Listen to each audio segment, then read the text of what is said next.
It means I facilitate workshops kind of like this, on themes of human rights, diversity, inclusivity, positive space, just helping to make our campus a safer space and a more positive space to learn on, to live on, and to work on. So our office works with student, staff, and faculty. We work with the entire York community, and I'll explain in a minute the range of things that we do. Okay? What we're going to do today is we're going to talk about diversity, and it is going to be an interactive opportunity. It's going to be a little bit about the Centre for Human Rights, but also how does diversity apply to your work as a student, and my understanding as well as your work with students in the colleges, as O-chairs, things like that. Group agreement. I'm not sure if you've done a group agreement already for the conversations you've had, but what I'd like to put forward for the conversation we're going to have for the next bit today are these pieces for a group agreement. That you're going to take risks with learning. For some of you, this may be really familiar information. For some of you, this may be really boring information. For some of you, you might really like it. For some of it, it might be new. But I want you to take risks with your learning and just think about, what do I want to get out of today? How does this apply to the work that I do? How does this apply to me even as a student at York? And if those questions don't work for you, think about when you graduate. Unless you're going to stay in school the whole time, you're going to be in the workforce if you aren't already. And how does this apply to that? Because it's going to apply in some shape or form to your life. So think about what you want to learn. I'd like to suggest that we have mutual respect. Again, that might be something that you've already agreed upon, but I just want to put it out there. So mutual respect to me means that everybody gets a chance to talk. Hopefully that people, when they are talking, other people listen, so that there's not lots of over-talking, especially if we're in a large group situation. That you get a chance to participate, so that everybody does get a chance to participate to the degree that they're comfortable participating. That you get to have fun, because sometimes diversity can be considered less of a fun topic, but we're going to try and make it fun. And I think we can. And we're going to do some activities today that allow for that. That you listen, so that goes along with the mutual respect. And then maintain confidentiality. And we put this forward whenever I do workshops with people. We talk about confidentiality being the themes and concepts and ideas we're talking about in today's discussion. Those can be shared, and we really encourage you to share those and incorporate those into the work that you do and all of the different aspects of your life. If people choose to share a personal example, so a personal story or a personal situation they've experienced, a personal situation that they've witnessed, we ask that you just leave that in the room, that you not repeat that you not share that with others, even if they have been here in this workshop with you, because it's about maintaining the respect and the story that somebody's chosen to share. So unless it's your story, we just ask that I just ask that you don't repeat it to other people. This is what I'd like to put forward as guidelines for our conversation today. Do I have agreement with everybody here in the room that this works for you, that you're okay with this information being the guidelines to kind of shape our conversation? Yes. Wow, again another first for everybody said yes. Thank you, I really appreciate that. So great, so we can just proceed with the actual conversation on diversity. So I'm going to give you a quick overview of who we are, the Centre for Human Rights, located at Ross 7327. What we do is we help, again, as I mentioned, students, staff, and faculty address human rights related matters. So our office, in a nutshell, does two things. We do prevention work, so things like this, workshops, trainings. We help to organize events, human rights related events. We've partnered with various student groups and different units on campus to help organize orientation leading. We do that in the fall, the Orient the Leaders training for Frosh bosses. We work with YFS and O-chairs and things like that. We do National Day of Remembrance and Action on Violence Against Women in December. We work with student groups around the National Day of Remembrance, Transgender Day of Remembrance in November. Some of these dates, and there's many others you might be familiar with, but we help to organize and just bring a better profile to human rights and what it means on campus, and hopefully students get involved in that. Then we also do the other end of things, so that if human rights complaints or situations or allegations happen, we can work with you to resolve that. So whether we work with you because it's something that you've experienced as a student, whether we work with you because it's something you've experienced as a staff member, whether it's something you've experienced from a faculty member, from another student, from a staff person on campus. That's what we're here to do, is to confidentially and respectfully any human rights allegations that might come up. And we do it in a confidential and respectful way. So complaints, I've mentioned this, we work with everybody basically on campus, and anybody can make a complaint against anybody. What that means is if you or someone you know says, you know, this happened to me, a faculty member, I went to get an accommodation because I have a learning disability or because I broke my leg and I was in the hospital for a week while they reset it and I needed to get assignments changed. Or any other protected grounds, you can come and find out what those are. We can help you to resolve that. So you can come to us and in confidence say, I don't know if this is discrimination. I've had this situation happen. I just need to find out what my options are and what my rights and responsibilities are. You can come and talk to our case advisors in confidence. We can't do anything about it unless we get your permission. So long as there's no safety concerns, no risk of harm to you or to others, we can help you just try and resolve it and see whether it's our office that would help do that or whether it's another office that would work with you on it. But if it has a human rights component, whether it's one of the protected grounds under human rights legislation or a combined set of grounds, that's what we can help with. Does anybody know when I say human rights grounds what I'm talking about?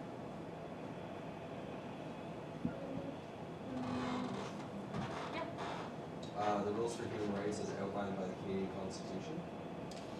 Close. Yeah. So the Charter of Human Rights and Freedoms and the Constitution. So there's federally the Charter of Human Rights that kind of reaches all across Canada. And there's a federal Human Rights Commission.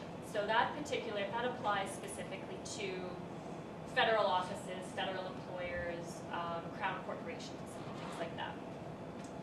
Each province has its own human rights legislation, so a human rights code. Each province kind of has similar pieces that are in the Charter for Human Rights. So it's about dignity of the person, freedom of expression, freedom of speech, things like that. Each province has particular aspects of who we are that are protected. There's a lot of overlap between provincial codes, provincial protected grounds, and there's some provinces that have different grounds. So for example, BC protects political beliefs. Ontario doesn't. Quebec covers psychological harassment in their human rights legislation. Other provinces don't cover psychological harassment in human rights legislation. Okay. So what it means is you have essential human rights, and those are, and we'll get into what those specifically are, but they're often characteristics that you have absolutely no choice over. And we're going to talk about what that is. So, here's the beginning of interactive time. This is me. Not up on the screen, but this is me. When you look at me, I'd like you to put yourself out there and tell the rest of the group what you know about me. Some of you I know, I recognize your faces, so we may have talked about this similar activity before. Some of you I've actually worked with before, so you might know a little bit more about me. Based on me standing here, what do you see? What do you know about me? Just based on what we see. Just based on what you see. Yeah. White, middle-aged, professional woman. That's a great description. So white, I present as white. Middle-aged, I'm presenting as a woman. And I'm presenting as professional. Okay. So, what makes you think I'm professional? I think just because of the role you're in right now, Okay. you said yourself, you work for the school, you're working for a corporation, you're in charge of something. Right. That strikes me as professional. So I work at York. There's some kind of professional position I'm in. I work at the Center for Human Rights. Yeah. And so what makes you think I'm a woman? I'm putting this to everyone. I'm not putting you on the spot. What makes you think I'm a woman? Physical appearance. Physical appearance. Okay. Maybe how I'm dressed. Maybe my hair. Maybe. Okay. Behavior? Behavior. Yeah, like the way you carry yourself. Is that A woman. my manners and stuff Yeah. and stuff? Okay. Or womanly, feminine? Okay. Yeah. Voice. My voice. And so what do you mean? It's feminine, so it's maybe higher, Yeah. a higher pitch. Okay. You you have no accent, so English, it seems like English is your first language. Yeah. So English might be my first language. Yeah. So you like, obviously you're a businesswoman. There's some stories that might go along with that, and that's part of what kind of goes along with the professional. Perhaps it's my dress that comes off as professional. There's a story about what you see and some of the logos that you might see on my clothes. Okay. That's interesting. You're married, you have a wedding ring, so you subscribe to sort of like a traditional set of values. Okay. Which hand? I don't know. Am I backwards? No, that's You right. are backwards. Oh. But actually that's a really good point that I want to make. Is often in Western cultures the wedding ring is on this finger, the fourth finger of one's left hand. In other cultures sometimes it's the fourth finger of the right hand. And other cultures represent it differently. But that's a really astute observation. Yeah. Yes. Perhaps that you've had not necessarily a good childhood, but someone has been taking care of you when you were younger, so like you have like straight teeth and like you seem like you're all intact, like there's nothing like you don't have like a lot of scars or like it can Okay. be visible as you know, and your teeth are like really straight, so you Yeah. know you could have braces before Yeah. being part of like privileged. Yeah. Yes, that was actually a really good point. So my teeth are straight, or they appear to be straight from where you're sitting. And so it could be that I have really good genetics. I could have had braces. Somebody also pointed out to me I could have dentures. And there may be some other pieces there. But yeah, No like physical disability, like you are walking and talking, all limbs present. No, nothing obvious distinguish you from like able to disabled. right. So no physical disability that seems to be present. Okay? No sensory disabilities appear to be present unless you're wearing contact lenses, you don't have glasses, and you're speaking and listening to us speak, so you don't have any auditory disabilities either. Okay? Yeah, That or are receiving. noticeable. Yeah, noticeable. This is really good. This is exactly what I was looking for. So I will come out to you in a bit. The power of assumptions. So sizing me up, and I just want to put this caveat out there to you all. This activity we do, and I would invite you to just continue to think about this. Part of why we have you think about this is because we all do it. So it's not just something you, as Red Zone ambassadors, O-chairs, college people, students. It's not something that just you do. Everybody does it. We all do it for a variety of reasons. One of the reasons is because literally, neurobiologically, our brain takes in sensory information. It takes it in all sorts of ways. It takes it in with our senses, so often that's a visual sense, an auditory sense, an olfactory sense, even a taste sense, but also and a touch sense. But we take in this information, which is often visual and auditory, and our brain tries to make sense of it. Our brain tries to organize it into categories so that we can process it and make sense of it. It's just something that happens. Where it goes to the next step is if we associate information with that. So if we associate characteristics such as, well, you appear professional, or you appear because I see the logo that you might have money. So that when we start to assign some stories to that, that's where we start to get into some assumptions that may be accurate, or they may be inaccurate. But all of that is informed from our prior experience. That's informed, where else do we learn things? Previous experiences. How else do we learn? Where else do we learn information? Through stories that are told to us. So like perceptions that other people have that they relate to us. Right? So, and who might that be? So our parents, like the morals that they extend to us as we're growing up as children. Right. So from parents. Culture, tradition, religion, they all Yeah. have big influence over how you perceive things. Yeah. So culture, religious beliefs, religious values. It could also be, so it could be culture in terms of one's ethnicity. Just want to make sure I'm on track. It could be culture in terms of one's ethnicity. It could be family culture. It could be peer culture. It could be red zone culture. It could be college culture. If we open up the definition of culture, there's all sorts of different pockets of culture. Does that kind of fit when you talk about culture? Yeah. Okay, thank you. I was going to say the media, so like TV, magazines, Yeah. shows, movies. Music, popular culture. Yeah. Okay. Same thing. Okay. Anybody else? This may go into culture, but the physical location that you grew up, so whatever country you're from, what climate you're from, Yeah. those can influence that as well. Yeah. Yeah. So your geographic location, your place of origin. How might this information, this assessment of me or this sizing me up, how might it affect your interaction with me?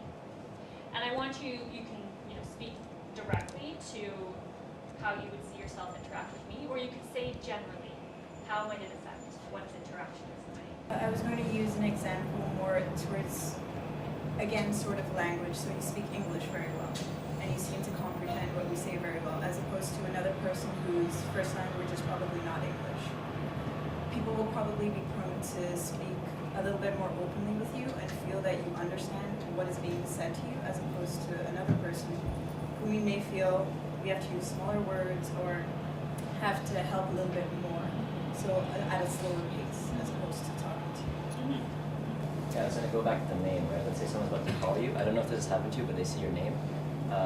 This happens to some people, right? Who Yeah. have different names, and they pick up the call, and they're expecting an accent, Yeah. or they're speaking to you in a basic English. Yeah. Because they assume you don't understand. Yes. So just by name. Yeah, exactly, exactly. So these are great, great examples. We all make assumptions, and it will affect, again, the caveat, it will affect all of us in how we interact with people and how people interact with us. It goes both ways. And so it's good to just to notice. And I just want to come back to the point that you were making about if I was to talk with somebody and I realized that English might not be their first language, or they might not feel comfortable or feel competent in speaking English, I might start to adjust the words that I choose to use. I might not choose to speak the same vocabulary as I would with a professor who's got a PhD, or a colleague who's got a PhD. I might tailor my language, or I might talk differently than I would if I was talking to a human rights professional, another colleague, than I would if I was talking to an engineer, because we might have different understanding of vocabulary or terminology. That's a really good example of equity.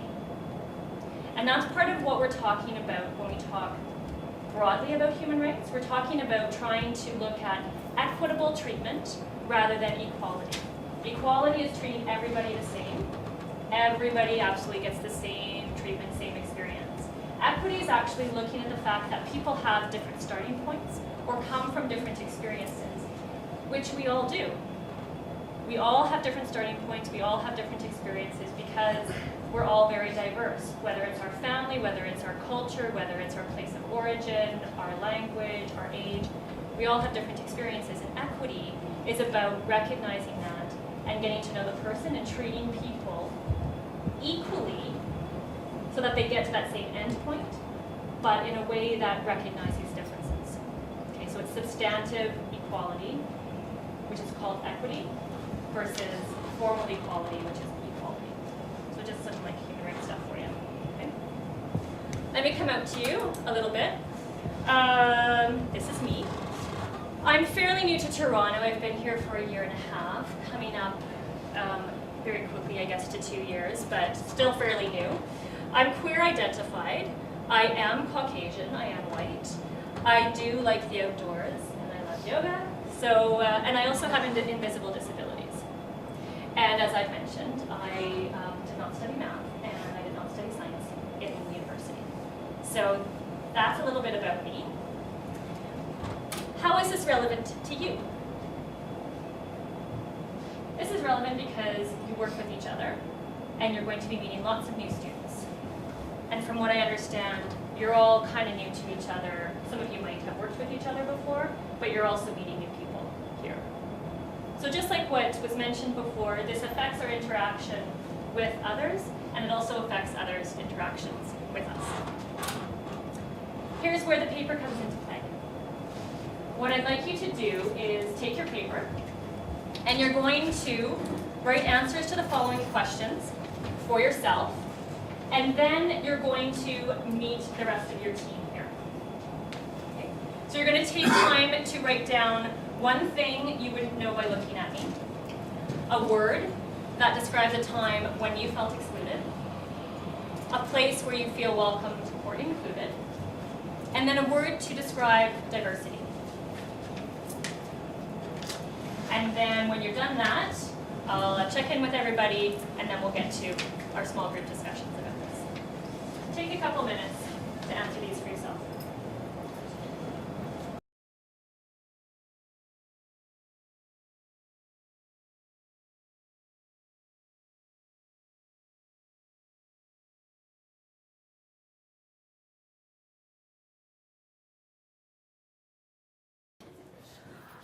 What was that like? That's good. Yeah? It's a great bonding experience. Bonding experience. Okay. So tell me how it was bonding for you. Yes? Yeah, like just tie in with Mike. It's refreshing to be vulnerable. Ah, okay. Yeah. Neat. Any other thoughts? Like how you mentioned it was like kind of refreshing. It's also like relieving in a way because Yeah. it's like getting something off of your chest Yeah. that you're kind of guarded about. Yeah. And you're like, oh, I don't actually have to be guarded about that. Yeah. Good. Hmm. Sorry. But That's okay. It's fun to see the negative and positive connotations of diversity that people have. Okay. Because not everyone sees it as a positive thing. not Yeah. everyone sees it. Yeah. Again, in of itself, diversity. Okay. So what I really like about the piece about a word that describes a time when I felt excluded, is it is revealing, and you had the opportunity to reveal as much or as little as you wanted with this kind of activity. So you could have chosen to be more vulnerable or less vulnerable with the answers that you chose to write down. So that was all really important for you to kind of notice for yourself. And I think that connection, where there's some kind of commonality here, is what I'm hearing is everybody, or many people who've spoken, have at least had one experience where they've felt excluded. And I would put myself out there and say, I think everybody's had a moment in their life, at least one, where you felt excluded. Some people have had many. I know for myself, I have many, and I expect that I'll continue to have more. And I have other times where I feel really included. But it all, again, changes, and it happens at different times, different places. And again, this is relevant because you're going to be working with new students. And how can you, if you remember the times and moments when you felt excluded and what that felt like, how can you try to do it differently for others?